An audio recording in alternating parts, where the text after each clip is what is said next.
Welcome to the Ernie Chambers Show.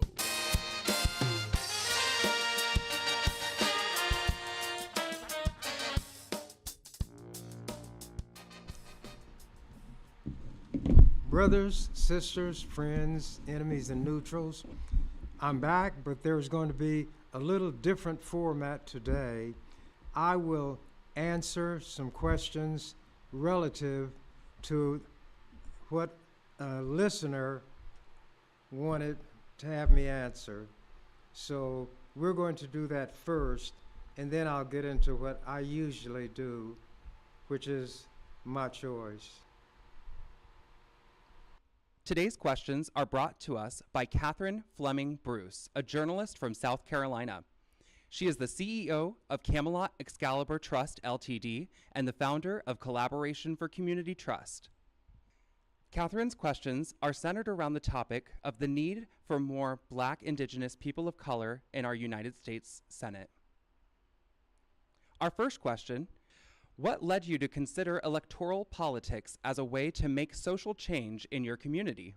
I did run for U.S. Senate one time, but before that, I decided to run for the legislature when I was, at that time, a very young man, because I'd always been involved in the issues confronting our community: segregated schools, lack of employment, housing that was restricted. But there was a senator in the legislature named Edward Danner. He was a union man. He had worked at the packing house. He was doing a very good job, but unfortunately he died. And a Republican appointed another guy whose name was Althouse. We called him Outhouse because he was such a Tom. He had stood on the floor of the legislature and said, if God intended that the white man be in charge, there's nothing we can do but follow along and do what he says. I was so outraged that although I had never thought of running for the legislature, I put my name on the ballot, and as fate would have it, I won. So it was the thing that drove me into politics was the absence of a strong voice at any level, state, local, or county, that spoke for us and the problems that we had. Our next question: what issues were you most concerned about that led you to run for United States Senate?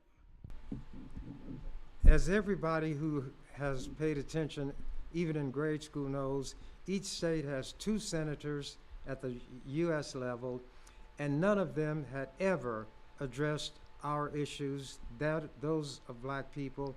In fact, they were very racist, and openly so.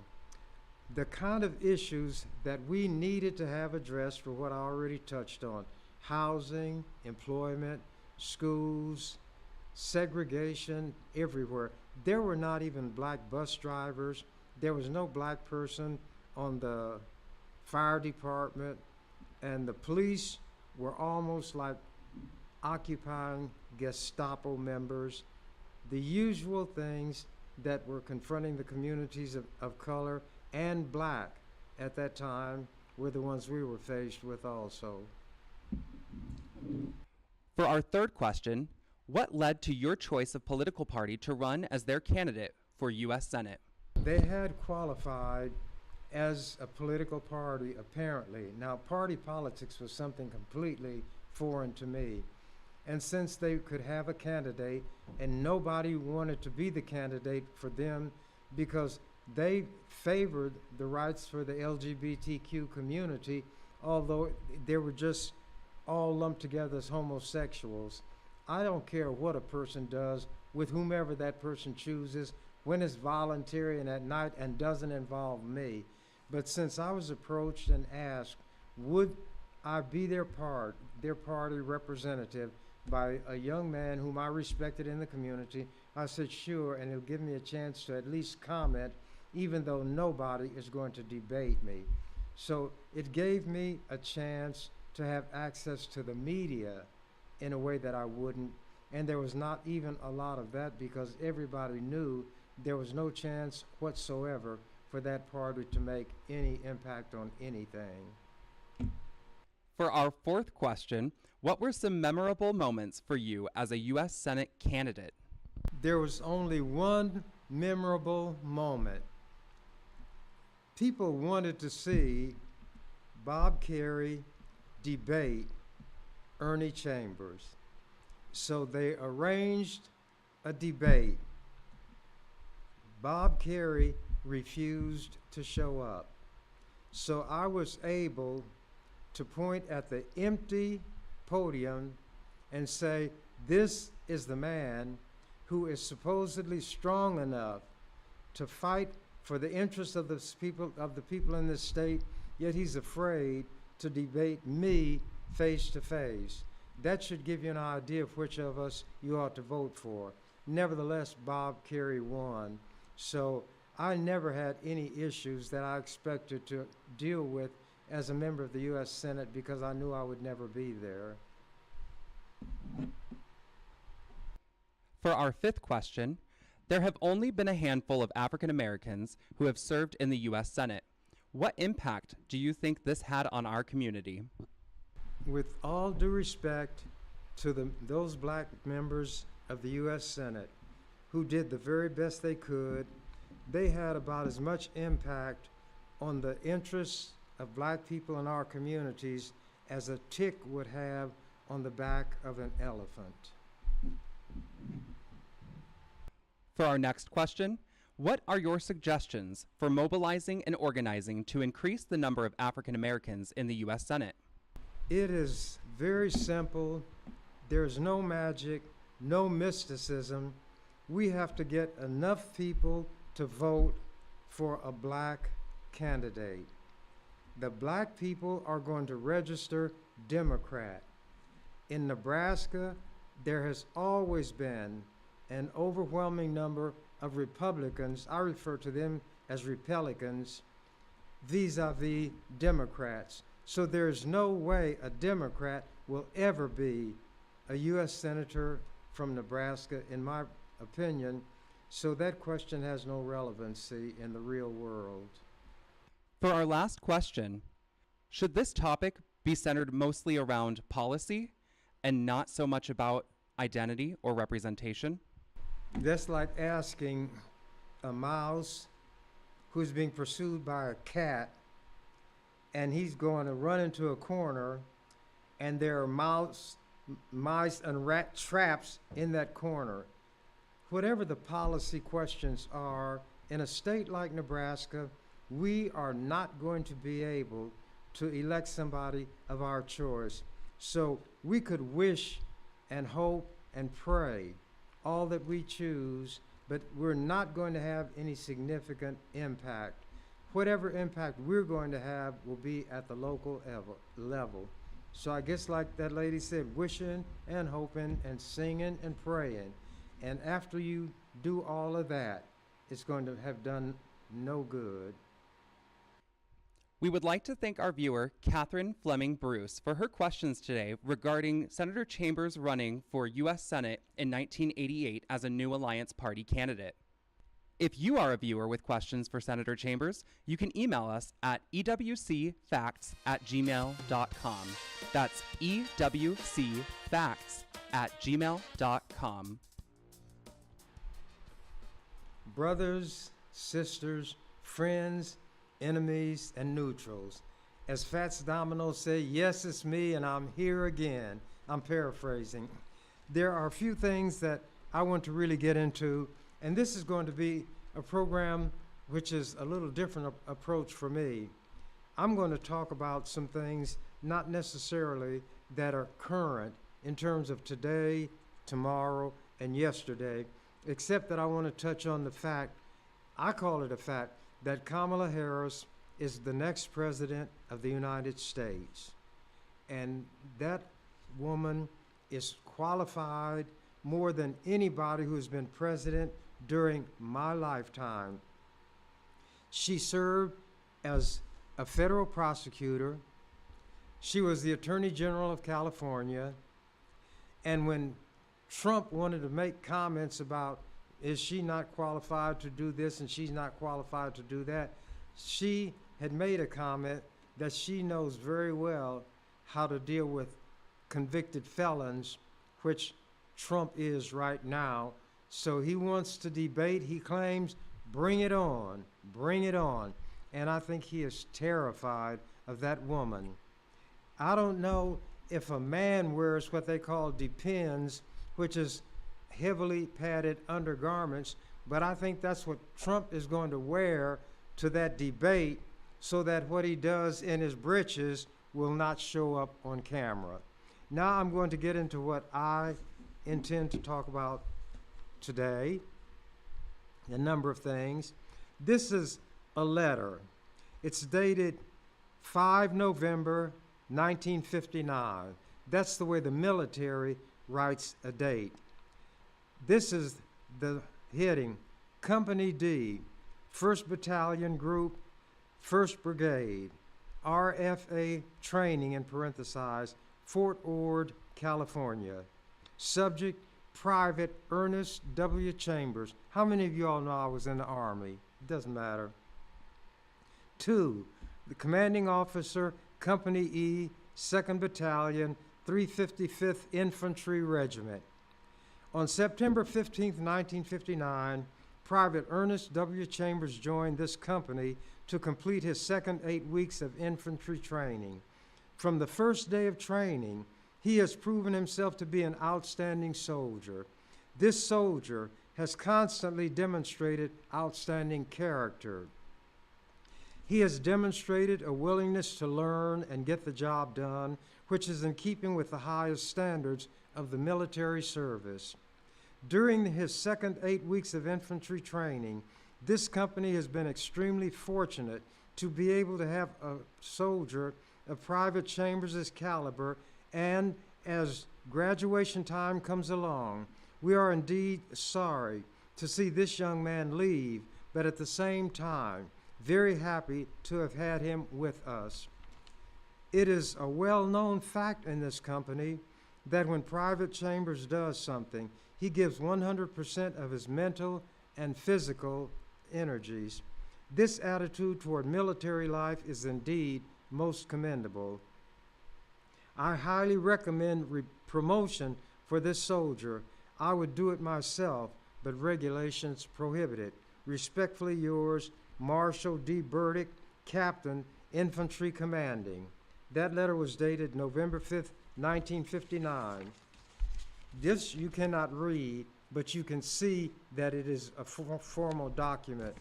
It says, Official Records, Department of Defense, United States of America. Honorable discharge from the Armed Forces of the United States of America. This, they write in cursive, which is very difficult to read. This is to certify that PFC E3 Ernest Chambers Ernest W.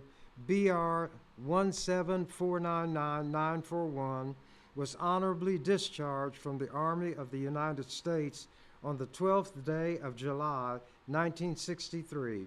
This certificate is awarded as a testimonial of honest and faithful service. Jack T. Young, Colonel. So I served in the Army. I'm coming home, I did my time. I served honorably. I received a letter of commendation and an honorable discharge. But those are not the kind of things that I mentioned. I did not do anything heroic. I did not shoot at anybody. Nobody shot at me. It was an unpleasant duty that I had to undertake. I wanted to get it out of the way so I wouldn't face the draft while I was in the middle of trying to go to law school. Maybe I wouldn't have been drafted, but at any rate, I wanted to do this. I've never been to another country. The only time I was outside of the physical boundaries of the United States, and I say physical because I did, when I left Fort Ord, we left from Los Angeles, and that airplane had to fly out over the ocean a little ways to make a very wide turn to come back. So the short distance that that airplane flew over the ocean was the only time that I physically was outside the physical boundaries, earth boundaries of the United States. Y'all didn't know I was in the Army, did you? Let me tell you something else I did. I voluntarily carried the flamethrower when we were on these marches, and you do a lot of make-believe. They try to make what you're doing as realistic as possible in terms of what you'll meet. So the flamethrower is a tank filled with jellied gasoline. It weighs about 69 pounds. It has a flexible cord or tube or hose, and on the end, something like a pistol grip and a trigger. And when you fire that device, you have to put your front foot forward to brace yourself and then lean your whole body forward, because when you pull that trigger and the air forces that jelly gasoline out and you pull another trigger and it ignites the gasoline as it goes, you will be knocked off your feet if you don't brace yourself. Some guys, after being told time and again, the Army never has you do something without drilling it into your head. But some people had heads impervious to reason. So they take the flamethrower. Unfortunately, we never used it with the jelly gasoline and set it afire. We used it with water. Up it would go and back they would fall, and everybody would roar with laughter, which showed the general level of intelligence of the people who were going into the Army at that time.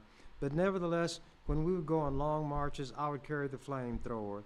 That impressed the people there, because there was very little that people in the Army volunteered for. My mind was active. I would get bored quickly. I had to have something to occupy my mind. So I carried the flamethrower. Another thing that I did, Fort Ord is kind of on the border of a desert, they were told us, because at night the temperature dropped low enough so that in the morning there was a thin layer or crust of ice over the water. But after a few hours, very few, all that melted and it became very hot, very humid, and difficult to endure. They would give us a canteen, we would fill it with water. They had what they call Lister bags, very large canvas bags that were suspended, and they had water with some salt in them to replenish the salt you used as you went on those long marches. But sometimes they didn't have these bags along with us. We had to learn how to, pardon the expression, husband that water that we had in our canteen, because that would be all we'd have. I was the only black person at that time in that company. There was a Latino, but I was the only black one. So when we took a break, as they had to give us, because the temperature would be in the high 90s, these white guys would be stretched out and lying down, and almost all their water would be gone. And I would take my canteen out, I'd unscrew the cap, and while they were panting, I would pour all that water out. I wouldn't drink the water. Seriously, I'm not part camel, but I knew how to condition myself for the conditions we were going to confront. They said, Chambers, you're not going to drink that water? I said, what does it look like? Don't do that. I'd like it. I said, do you have a canteen? Yeah. I said, well, put water in your canteen like I put it in mine. But I drank it. I said, that's on you. If you had done as I have done and you had not drunk the water, you would have water to drink now. And I still don't need it, and I poured it out. And that was to let these white guys know, because I weighed about 170 pounds at that time, which was not big compared to the other people there, that they had somebody among them who may not be able to fight his way out of a wet paper bag, but he'd give it a good go. And believe it or not, brothers and sisters, friends, enemies, and neutrals, nobody ever challenged me. Nobody ever, what they called me out of my name. I did everything I was supposed to do.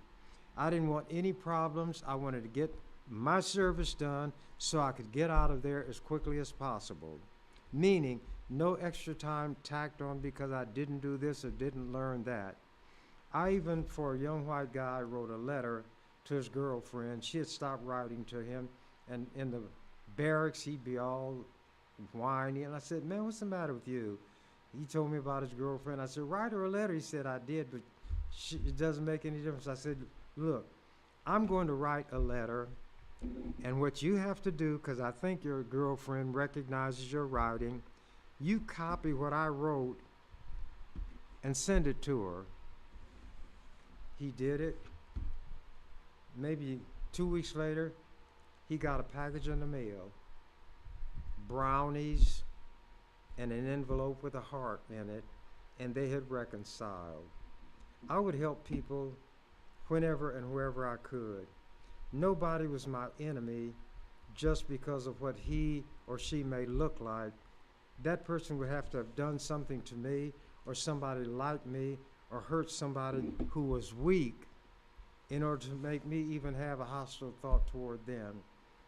And my attitude has always been, I'll treat you the way you treat me. But let me put it a different way so it's positive. Nobody can treat me better than I will treat them. And that has always been my credo, even when I was in the legislature. And that's why I put as my occupation in the little booklet they had for us, Defender of the Downtrodden. Now I've got some things that I'm going to read. You didn't know I was going to do that, did you? Well, you learn by watching. This article is called The Art of Politics. It was written in the Lincoln Journal ages ago, March 23rd, 2015. It's titled The Art of Politics. Longtime Nebraska lawmaker flexes second skill, sketching. Nebraska's longest-serving lawmaker drops to one knee and spreads more than 6 sheets of notepaper across the floor of his office. Senator Ernie Chambers points to pencil sketches of a man, a pig, a hairy cyclops, that's the guy, the giant with one eye in his forehead. Behind him sits a box of framed portraits created with a childhood skill. They mean the skill was learned in childhood, not childlike in the way I drew. He is quietly honed during a 40-year legislative career. Between drawn-out committee hearings and floor debates, Chambers has built a sketch art portfolio featuring everyone from Malcolm X to Governor Pete Ricketts. And I happen to have to show you, you can't see it because it's not that large, but I drew more than one picture of Malcolm X. This is one that I drew that the Nebraska Humanities magazine publishers, which was the Nebraska Historical Society, saw and asked me, could they use it on their cover? And I said they certainly could. And what they say on the cover, as an intro to what's in the magazine, inside, autumn activities, literature and Indian culture, Malcolm X, the Lincoln Highway, travels with Cather, and more. By the way, Willa Cather, one of America's best writers, and certainly the best writer from Nebraska, who has a statue now in the Hall of Statues in the State Capitol building, the U.S. Capitol building in Washington, D.C., was a lesbian. Willa Cather, y'all didn't know that, did you? Lots you don't know. Then here's what they put below the picture of Malcolm X that I drew. And this picture was just to get the essence of Malcolm. His expression, the penetrating stare, the intelligent look that he had. On the cover, Portrait of Malcolm X by Ernest Chambers. This drawing was done shortly after Malcolm's assassination in 1965. The Nebraska Historical Society would like to thank Senator Chambers for sharing his personal artwork with our readers. I did a lot of things. They didn't know I could draw. There are things that I do that people don't know, but I don't tell everything I know as soon as I learn it. Going back to this article, talking about my drawing. It's therapeutic, said Chambers, 77. I can say now, a young, spry 77. I watch the pencil and things just flow out of it. words that rhyme, and pictures that shade themselves. Sometimes I'm not even concentrating on making a picture. I'm just putting lines on a sheet of paper, unquote. His fellow lawmakers have taken notice and even asked for copies of some of the work. Chambers of Omaha served 38 years in the Nebraska's one-house legislature before voters enacted term limits that forced him from office. The self-described, quote, defender of the downtrodden, unquote, was elected again in 2012 after sitting out the minimum time required. He is legendary for his repeated attempts to abolish the death penalty, his knack for derailing legislation he opposes, and the sweatshirts and jeans he wears at the Capitol and others suits and amid other suits and ties. In 2007, the left-leaning independent sued God to make a point about frivolous lawsuits. That's not completely correct. The Constitution of Nebraska said that the doors of the courthouse would be open to every man for grievances in terms of his person, his property, and so forth. That's a way of saying that anybody who has a grievance can get into the courthouse. I wanted to show that even a lawsuit against God could be processed as a lawsuit, and it was. And I lost at the lower level. But I lost because the judge said I did not serve the defendant. And furthermore, the defendant can never be served, so this lawsuit is dismissed. I filed an appeal because the Constitution says and court rules that if a lawsuit is dismissed in that fashion because it does not meet the standards of being filed or there was not service, there is nothing that the court can say as far as the merits or the facts of the case. Since this judge had gone further to say that there could never be service, he went beyond merely dismissing it because of a failure to dismiss. So when I filed it to the Supreme Court, they had to accept my appeal. They had to process it. But they also dismissed it, saying that the court does not deal with theoretical questions.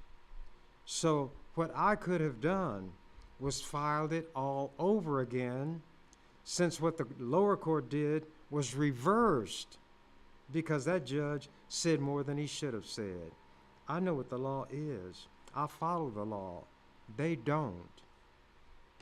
But if I'm going to go into your territory and fight you, I want to know as much about you as I can. When I went to Creighton, I was working at the post office. I would work all night sometimes. I'd come up to the law school. In the basement, they had a lounge and a big leather chair where you could stretch out, and I would sleep. I didn't go to class. In fact, I missed the majority of my classes, but they did not have a policy of cutting you out because you missed too many classes. That came into effect because I missed so many classes. But after missing far more than half my classes, guess what happened when we took our final exams? I came out number 4 on the dean's academic list, and the white students were furious. So from then on, they wanted to make sure that I attended class, and if I didn't, then the consequence would be me being cut from a class. So I studied where I am and what the rules are that we will be governed by. If you were in a classroom and the professor called on you and you didn't know the answer, you were excused from that class, I guess to humiliate you and to tell you, go study and know the answer next time. So when they would ask a question, I would kind of fidget and look like I didn't know what was going on, and they would ask me, Senator, I was a senator then, Mr. Chambers. And I'd say, yes. They would ask the question, I'd say, I'm sorry, I don't know the answer. And he said, you know protocol? I'd say, yes, I do. Well, my book was already closed. I walked out, down to the lounge and went to sleep, and I was not marked absent because I had at least come into the classroom. One time we were looking out the window, and I was wearing khakis then, combat boots, and a white t-shirt, and this guy said, why don't you dress more appropriately for law school? I said, maybe if you would worry less about how I dress and pay more attention to your lessons, you would be on the dean's list just like I was. Because I was number 4 on the dean's list, a large group of them below me could not get on. If I had not been there, about 6 more would have been on the list, but I was a convenient cutoff place because between me, there was not much of a gap between me and the other 3. There was a larger gap between me and the ones below me. Had I not been there, all of those would have been on the dean's list, so they began to grumble and mumble about me not attending classes. Well, as we progressed through law school, everybody knew the courses would get more difficult, and of course, if I didn't go to school, attend classes, I couldn't answer the questions on the exam. But here's what I knew. If I read those books, any question that was posed, I would be able to answer it. I read English. I understand English when I read it. I read the law books. I read the cases. I understood them. When we were taking our exams, they're in what they call blue books, all paper, but it had a blue cover.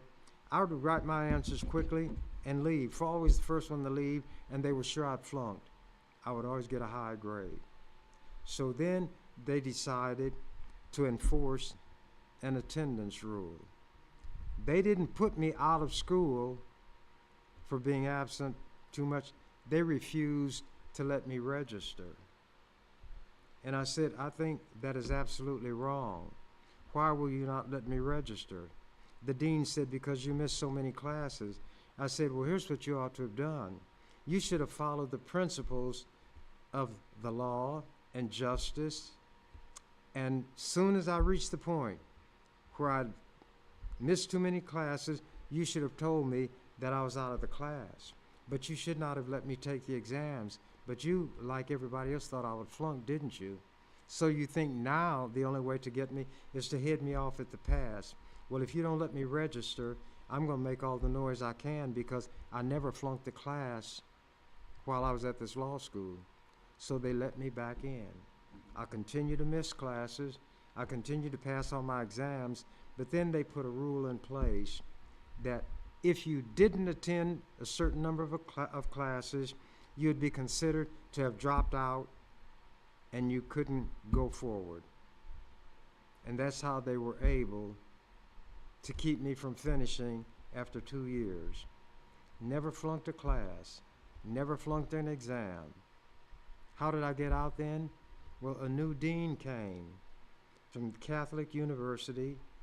I was cutting hair and these white boys came down, and I remember one's name. It was Kingston Cole, and it made me think of Nat King Cole. That's the only reason I remember his name. He said, Ernie, the dean said, because he said, well, your name is like a legend up there. Everybody knows who Ernie Chambers was. I said, oh, they do? He said, oh, yes. And the dean wanted to know about who this Ernie Chambers was, and he told us that they had a file on you this thick, and there were about 8 inches between the hand at the bottom and the one on top. He said, and the dean said, he didn't see anything in all of that paper that would justify them from not letting me finish. I didn't flunk out. I didn't flunk a class. I didn't flunk an exam. The only way they stopped me was by not letting me register. He told us to tell you that if you would come back, you wouldn't have to pay a penny in tuition. You could get any books on any subject you wanted from the bookstore and not pay a penny. You won't have to attend classes, but you'll have to pass your exams. I said, that's what I wanted to do anyway, and that's what I was doing. He let me back in. I took the courses. I didn't attend classes. I passed all of my exams. I passed all of my courses, and I was given my degree. I didn't attend a graduation ceremony, but I have a law degree, a doctor of laws. If you go up and look on the wall of Creighton in that law school, they have a picture of everybody who graduated. No picture of me. I'm an embarrassment to them. They wish I had never been. Here's something else that happened that was insulting. The new dean, not the one who let me come back, he left, and another dean guy came taking over, and he called me up to talk. He said, Senator Chambers, not Senator, Mr. Chambers, I have to talk to you. I said, why? He said, you're accused of cheating. I said, cheating? I don't cheat. What?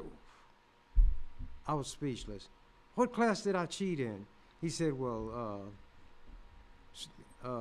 Professor Green's course. I said, Pat Green? I said, we were students together. How could I cheat in his course on the exam when it was an open book test?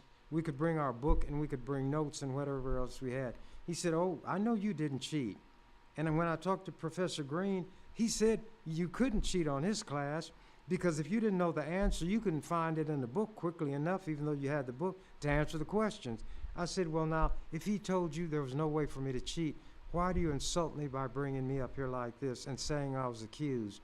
This is the way white people are. He said, well, whenever an accusation like that is made, we have to take it up with the person who was accused. I said, that is insulting, and I walked out. I had a bad experience. I had bad experiences with white people all the way. But here's the thing that I learned early on. Learn their rules and beat them at their own game. They hate that I have a law degree from Creighton. They hate that I have an undergraduate degree from Creighton. But in undergraduate school, they didn't care whether I came to class or not. And in fact, I think they preferred it because I would ask questions that the professor could not answer. I was even allowed to sleep in one professor's English class, and I was not every closed eye asleep. So I heard him say, Ernst, he called me Ernst, Ernst knows more asleep than the rest of you all know awake. Wake him up. So I played like I was thinking the guy woke me up. I said, uh-huh. He said, Ernst, we're reading about this play that Hawthorne wrote. It's about the great stone face. What was the name of the person whose great stone face was there? And I gave it. And the professor said, see what I told you? And that's the way it went with me in school. No white person's material was too hard for me to master. If white kids could learn it, I knew it was duck soup for me. But let me go back to what I was doing.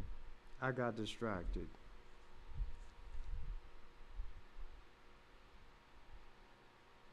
Oh.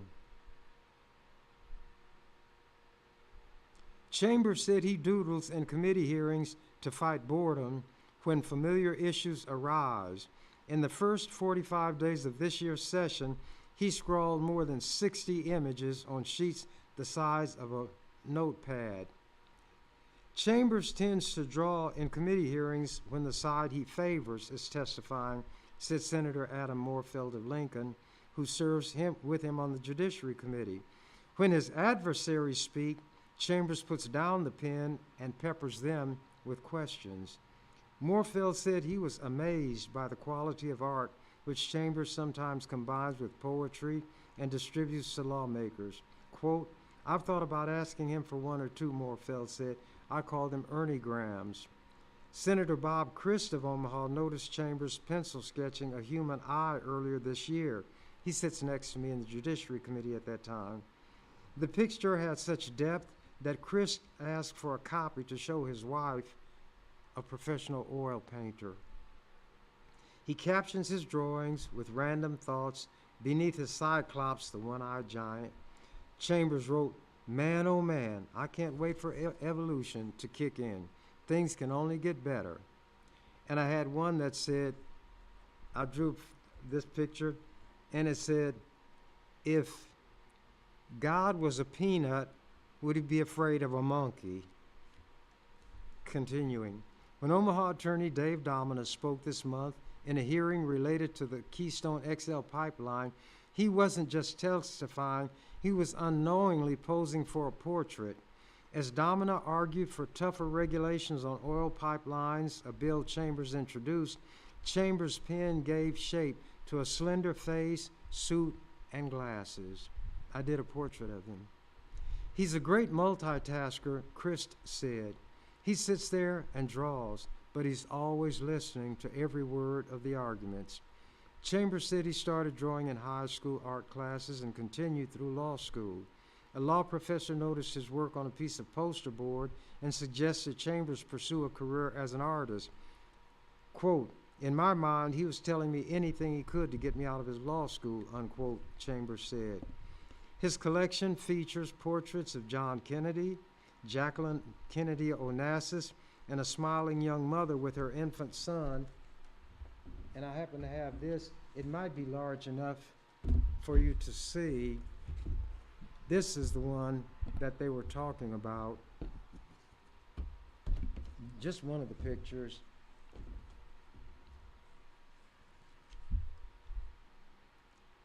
His 2001 rendition of Elvis Presley was so detailed that Capitol staffer framed it and hung it in her office. I'm gonna see something.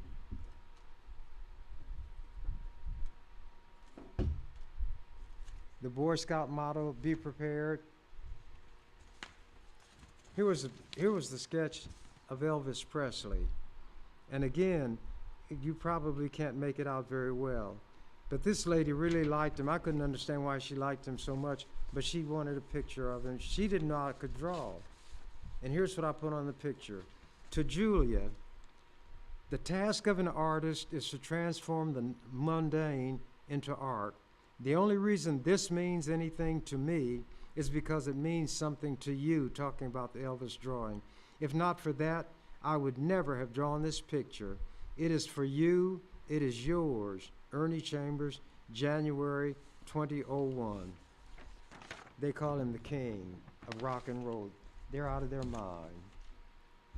But anyway, that was one of the things that the reporter thought enough about to mention in his article. His collection, features John F. Kennedy, Jacqueline Onassis, the infant and his mother, which I showed you. The Elvis Presley was so detailed that a Capitol staffer framed it and hung it in her office. Other sketches are more political or function as social commentary, such as Joe Camel with a skull and a pack of cigarettes. This one was too large for me to bring here.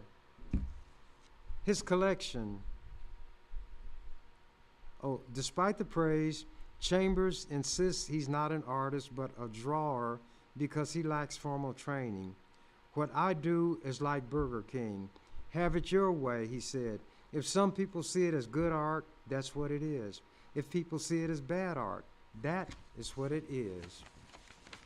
And like the lady said, so much for that.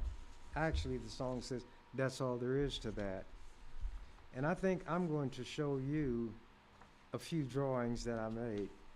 This was one when black people started wearing afros. A man and 3 beautiful black women, 2 side views and 1 straight on. And I know you probably can't make them out very well because there's some distance between me and the camera. And this one, you might can make this out, Rudolph the Red-Nosed Reindeer. And there's a comment on it. And this was drawn in 2016. "To my dear young friend Eva, remember me always. Your friend, Senator Ernie Chambers, November 15th, 2016. Why would I even know this little girl?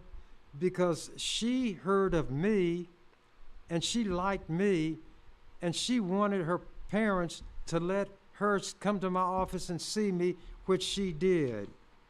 And so I drew this picture and gave it to her parents to give to her. And she wanted to come back and pose with me in my office holding that picture. So here's this very young white girl, maybe 7 years old, with a copy of this picture I gave to her. And I did write to her, to my dear young friend Eva, remember me always. There was an article written about me receiving a speech award from the debating class or team at the university, and they had come in 7th or 8th in the nation that year, and the writer said it is no surprise that the young people would give Senator Chambers an award. It talked about how well I spoke, used language that was beautiful and just, and the writer added, Chambers is and always has been a magnet for young people. Young people have not lived long enough, if they're what people call bad, to have been bad on their own. They didn't have a good opportunity to learn. They were not treated well as children, but they hadn't been in the world long enough for me to say that anything they did was bad. They did things that maybe they ought not to have done because it was inappropriate, but I never considered them bad. And the little children knew of me, and although people in this community, some of them don't think much of me, a lot of people in the state don't think much of me, somebody thought enough of me to put me in the 3rd grade history book of all the public schools in Nebraska. And when the little white children would be brought down and they sat in the balconies, they'd see me and they would say audibly, there he is, he's in our book. And they'd have the sergeant at arms say, shh, shh. And I would just look up and I'd smile at them. And they would smile and wave back because I acknowledged them. One time a group of kids came and I sang, I don't sing well, a few words from, I'm trying to think of what, Pink Floyd song, all we are is just another brick in the wall. But when I started, I said, this is the way children feel about school because the way they're not treated right. We don't need no education. We don't need no thought control. Dark sarcasms in the classroom. Teacher, leave them kids alone. Then there's a little riff by Pink Floyd. And then they say, hey, teacher, leave them kids alone. Then they say, all we are is just another brick in the wall. And those kids heard that, and I got a letter. And they asked me, would I be the speaker at their graduation class? I went out to that school, and then I got a letter back. And all of the kids in the graduating class signed it. And they said that day in the legislature, when we heard you, we knew you were the one who should be our speaker. You spoke to us, you spoke for us, and I have that letter. I document everything that I'm saying. People have no idea what I was really doing in that legislature, the impact I had on this state or on the state's children. Now, naturally, I drew a picture of Malcolm X. I couldn't draw pictures of others without drawing Malcolm. But if I'm a drawer, what kind of artist would I be if I didn't draw a picture of myself? This is a picture that I drew of myself. And as Billy Joel sang in Piano Man, when I wore a younger man's clothes, that's the way I saw myself. And as Shakespeare said in one of his plays, so much for that. Because I could draw, and it was known that I could draw, there was going to be a heavyweight championship fight. And these are the guys fighting in other fights. And they wanted an advertisement for that fight. And guess what they wanted? Who was the greatest fighter of all time? Muhammad Ali. And they wanted a picture of Ali. And a young man named Michael Carter was partly promoting, and he asked me would I draw a picture of Ali that they could put in their magazine, a national magazine, advertising that championship fight. And this is the picture that I drew. You all don't know what I can do.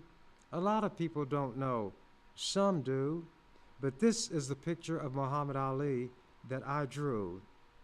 And it was put in this magazine, and at the top it says, or at the bottom, portrait drawing by Nebraska State Senator Ernie Chambers. What state senators ever had a picture that he drew a portrait of somebody that wound up in a national boxing magazine where they were advertising, and the fighters, Deontay, the bronze bomber, Wilder, versus Chris the Nightmare Arreola, July 16th in Birmingham, Alabama, in the Legacy Arena.